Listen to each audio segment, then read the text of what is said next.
Good morning, good morning, good morning, good morning, good morning. Yes, y'all, this is me, Montina, and I just want to welcome y'all here. And thank y'all for sharing. Thank y'all for showing up. Thank you to my sister friends. I need y'all.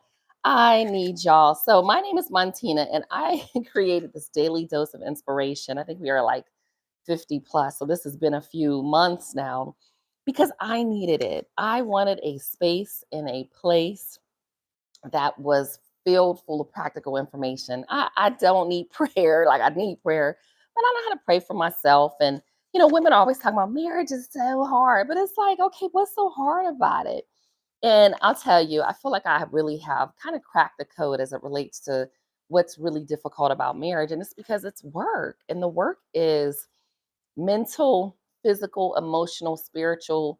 But at the end of the day, my husband's crazy, just like your husband's probably crazy too. And a lot of the things that you're really kind of complaining about, challenged about, just feeling like, oh my God, I'm just down in the valley is pretty normal because oftentimes we have expectations of our husbands to be our girlfriends, and they're not. Our husbands are our husbands, especially if you have a masculine frame, provider, protector, producer. He is not going to react the way that you may desire him to react because he's not your girlfriend. So, again, some of the things that I've gone through, I'm like, oh, this is normal. And you talk to other sister friends and they say things and you just start laughing. So I created this for us to help each other. I'm sharing resources, information. Right now, it's kind of me talking with y'all, but you can actually request an invite. So email me. You can join me. This is not all about me. This is for us. And again, I do it because 50% of first marriages end in divorce, 67% of second marriages end in divorce, 73% of third marriages end in divorce. I'm one of part of the 5%. My husband and I, where we're in third marriages. He's my third husband. I'm his third wife. So I'm not here giving marriage advice. Okay. But I'm just saying there are some things that I've learned, we've learned, the group of girlfriends I'm around, we just share with each other. Things I see online. I read a lot of books and I'm like, oh, had I known this, I would have done this differently. So this is just practical information for you. So thank you for joining me. We need support groups for women that are married, desire to stay married, and women that want to get married. So we're here for each other. Okay, so welcome, y'all. So today we are going to do our devotion. I have here Battlefield of the Mind. Battlefield of the Mind. Thank you, Yapa, for sharing. And she's talking about pleasant words and sweet healing. Every day I write notes. Every single day I have notes here. I have an agenda here. Yesterday, when we ended the call, I wrote down soften up as a note. And it's funny that today I have pleasant words or sweet and healing from our devotion. The mind of the wise instructs his mouth and adds learning and persuasiveness to his lips. Pleasant words are as a honeycomb, sweet to the mind and healing to the body. Proverbs 16:23 and 24. Words and thoughts are like bone and marrow, so close it is hard to divide them. Our thoughts are silent words that only we and the Lord hear, but those words affect our inner man, our health, our joy, and our attitude. Now, I used to be a school teacher 20 plus years ago. So this is affect with an A. So it influence. That's your E's and your A. It's influencing. So our words, our thoughts and silent words, the only things that we hear and God hears, they influence our inner man, our health, our joy, our marriage, our attitudes, and our marriage. Okay, how we interact with our relationship with our spouse. The things we think on often come out of our mouth. That's why I say, sis, you got to pray before you say. And sad to say, sometimes they make us look foolish. Judgment, criticism, and suspicion never bring joy. And I'll tell you this Sunday, we had a guest minister at the church where I go to, and I don't think she realized she was doing it, but she was talking about someone. And I actually saw it as more gossip, but it was very judgmental in nature. Oh, this person did this person did that. They died a violent death. And I'm sitting there like, this is pure judgment. Now we have to watch that, especially with our spouse, especially in our marriage. I heard, I'm listening to an audiobook, the Four Seasons of Marriage, which we'll talk about today.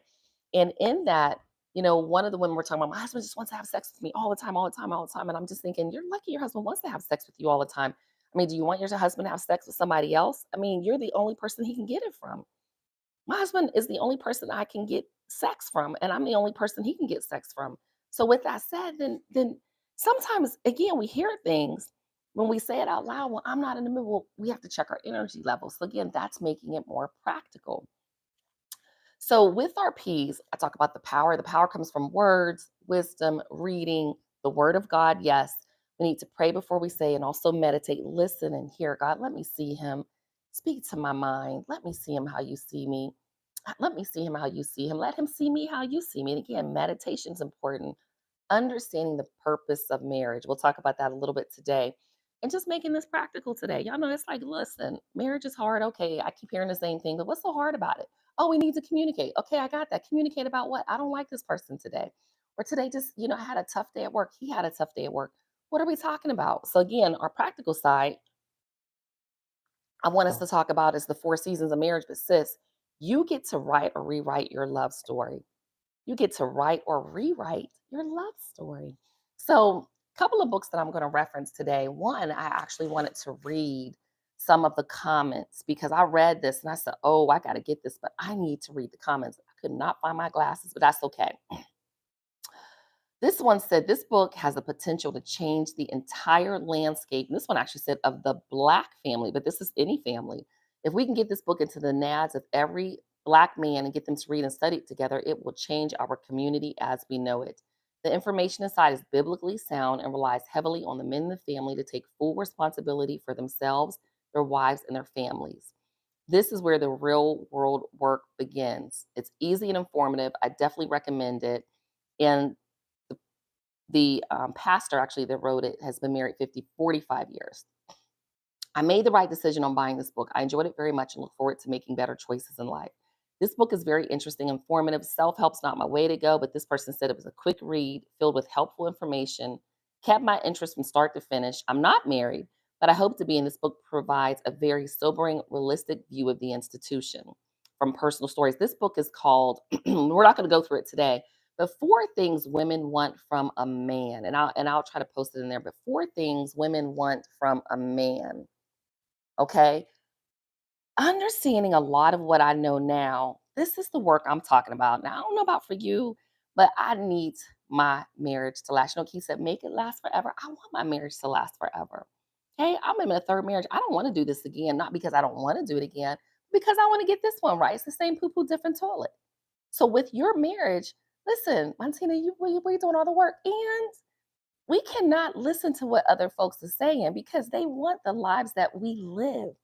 When I talk about my husband, just generally, because I don't go super duper deep about it, people want what you have, but guess what? They are wired for us because it comes with challenges. There's a lot that comes along with every single one of our husbands, from their mamas, their sisters, maybe their neighbors, maybe their ex-wives, maybe their baby mamas, maybe their children, maybe their grandchildren. Pick something. I'm sure that one of us have been through it.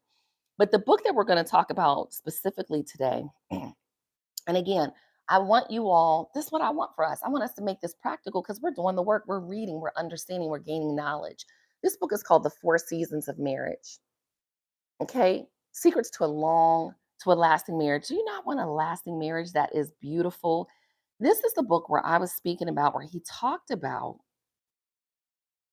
this eternal summer of marriage. Okay. So let's look at what that is in the book. Let me get it here. Summers. I added these little notes. I like this book and I'm going to recommend it because it actually has guides. So sometimes people are like, you know what? Oh my God, marriage, it's too hard. It's so hard. Well, here's the practical things to do. If you want a marriage that feels like summer, what does that look like, right? So the emotions are happiness and satisfaction and accomplishment and connection. The attitude is trust, commitment to growth, and it's a relaxed environment. Actions, communicating constructively, accepting differences, attending seminars, reading books, and growing spiritually. Here's the climate of the relationship. It's comfortable, it's attached. Remember, I talk about your attachment style. It's supportive, it's understanding. In the summer season of marriage, the dreams of spring have come true. Couples enjoy a great deal of satisfaction from their accomplishments. They are resolving conflicts in a positive manner, have accepted their differences. They're seeking to turn them into assets for their relationships. Husbands and wives have a growing sense of togetherness. Now, doesn't that sound beautiful? I mean, it sounds absolutely beautiful. But there's other emotions that they have here, fall and winter, but we're not going to talk about those today, but we'll talk about them in the future. But here, I want you to also know that marriage is a purposeful relationship. There's an institution of marriage. And I've asked my husband this before, like, oh my gosh, why did you marry me? Because I love you. I said, but excuse me, y'all. But I said, what else? He was like, that's enough. Like, I wanted to. So again, it's not always for them. They love us, they get us. Don't expect them to change. I tell people what you get is what you get. Now, for them, their ultimate goal is to get us. Our ultimate goal now is to keep them, right? They should be keeping us. But when you are your best version of yourself, they have a stronger sense of desire to take care of us and keep us. Marriage is also a purposeful relationship, and this is the nature of marriage. Again, I just don't think that we marry people and understand the. I didn't. Let me just put on me. The nature of marriage, the social institution of marriage is first and foremost a covenant relationship in which a man and a woman pledge themselves to each other for a lifetime partnership. Now, I didn't make it for a lifetime with nobody. I'm praying I make it with my Mr. Now, but I didn't. Because to me, I was like, I can start over. I really went into it like, I know I can replace them, but marriage is not simply a relationship, it's an intimate relationship that encompasses all aspects of life: intellectual, emotional, social, spiritual, physical. In a marriage relationship, a husband and wife share life with each other in the deepest possible way. It's a purposeful relationship. We are designed to complement each other. When the man is weak, his wife is strong. When she stumbles, he's there to pick her up. Life is easier when two hearts and minds are committed to working together to face the challenges of the day. And he has here the essentials of marriage. Okay. The essentials of marriage: committed, united, intimate, purposeful, complementary. So I'm going to kind of leave it there um, because there's just so much to this. And I really want you to read the book. But again, you get to write or rewrite your story. I've been in the valley. I've come up with the valley. I've teetered over the valley. I want an eternal summer marriage. I do. So I know what to do. I know what to work on. And here's the thing: is my husband reading the book? Mm-mm. Did he go to a marriage seminar with me? He did. And guess what? That bit, they're listening and they're watching and they're paying attention to you. I asked my husband the other day, baby, I feel like I put in work in our marriage. Remember, I said feel because I'm feminine, I'm a woman. I said, well, what do you think about our marriage? Ask him what he thinks, what likes. He said, I think you do a darn good job. I said, well, with what? He said, everything. I said, well, what are some things I can work on? And he told me. Actually, when he said the one thing, I was like, really? But guess what? He told me, ask. This is your best or favorite friend. Ask. There are seasons. So you get to rewrite or write your love story and soften up, sis. Now let me look at the comments real good. Um, yep, Candace said, now here's the thing about what we get, what we picked. I think that we get, and again, this is Montina's opinion, and we gonna have conversations in Cancun. I really believe we get what we qualify for. I have a man that I qualify for now based on who I am now, based on my attitude is just I'm a very different individual than I was in my first and second marriages. I'm not the same. I also don't have the same husband. He would not allow me to be combative. My husband don't play in terms of just he's just not gonna argue with me. And I think in the past I kind of liked arguing a little bit. I think because I related that to that type of love. And there was some inner childhood things going on. If a person's mean to me, they must love me. And but again, I had to get therapy. All right, you get what you qualify for. He chose you, you chose him. But there are books out there, Marry Smart, because as you get older, you don't have time for no foolishness. You want peace, pleasure, paradise. I could talk all day about a lot of these things. I see things going on with people and be like, I don't know why my husband acts like this. And I'm looking like, I hear them. I hear how they talk about their husband. And you wonder, because if you're speaking it out loud, you're thinking it, you're ruminating on it too. So again, you get to write or rewrite your love story. Yes, you got what you qualified for in that instant, but you get to write or rewrite your love story. That's why I said be your finest, sis. And I'm gonna wrap it up with that. Fit, feminine, friendly, fun, interesting, nice, exciting, energetic, sexy, sassy, trauma free. Sis, when you walk around a whole, complete, nothing missing, nothing broken woman, baby, you will be beating men off with sticks, not just your husband. You will, everywhere you go, you will glow. I promise you will. Everywhere you glow.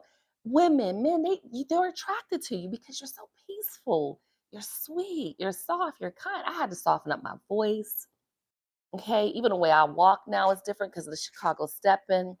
When you're around feminine women, they just carry a different nature. Okay, even when I go to even my Pilates, my one Pilates instructor, she have on her lipstick, her little bangle. I mean, she be cute, cute. You'll start to notice certain things with femininity. Okay, so again, your hobbies are important. Y'all need lives. Married women too. We need lives outside of the home. Okay, lives. Do you like to go paint? Get a list, write down things that make you happy and bring you joy. All right. Self care, spiritual, mental, emotional, physical. Your self maintenance is important. You need a sister circle, unicorns and rainbows. You don't have to go super duper deep in these relationships with women. Okay. Keep it. Some things need to be kept surface level, and some things you need to keep to yourself about your spouse because you're going to be all right. Okay, now abuse is never okay. And again, I don't post these calls because of that. You should know better. Well, I understand you should because I've experienced it. And he went to prison, the father of my three children. So I get it. I don't talk about it a lot, but I understand. Okay, so I ain't putting up with no, and my husband, no, that's my non-negotiable. Okay, because I can't put up with it. I'm not wired that way, and no one should have to put up with it. The unicorns and rainbows, perfumes, your lipsticks, your hair, your skin.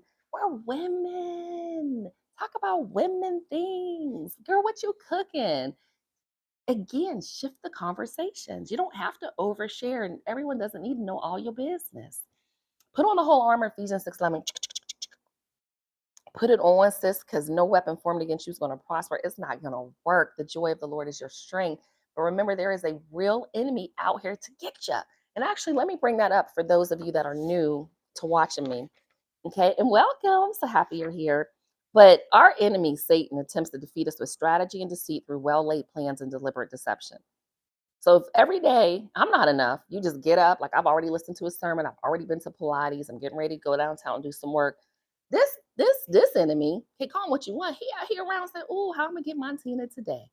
And if he's not gonna use my husband, he gonna use somebody else. But guess what? Not today, not any day. Okay, I got on my weapons of warfare. Okay. All right, y'all. I gotta run. No weapon formed against you shall prosper. Why? Because the joy of the Lord is your strength. I want you to be your most beautiful, sweet, kind, sensual self. Put on your lipstick or your gloss. Put on a little bit of perfume. Buy something a little fancy for yourself here and there. Get you some little cute little dangly earrings. There's a reason why women wear dangly earrings. It's very, very feminine. Very, very feminine. And remember, what you believe about the future changes how you live in the present. Believe the best about your husband. Since he loves you, he chose you. Okay, it's work, but it's good work. Read the books, do the work, show up. Have an amazing rest of the day. Okay. Let me see here. Anything that you said here? Yes, yes, yes. All right, great. Welcome. And Candace is right here with her comments. When you get him, let me tell you something I had to learn, and I finally learned this lesson. He is the absolute best version of himself that you get when you marry him. And I've had to actually tell this to I'm not gonna say who, but a relative. That's it.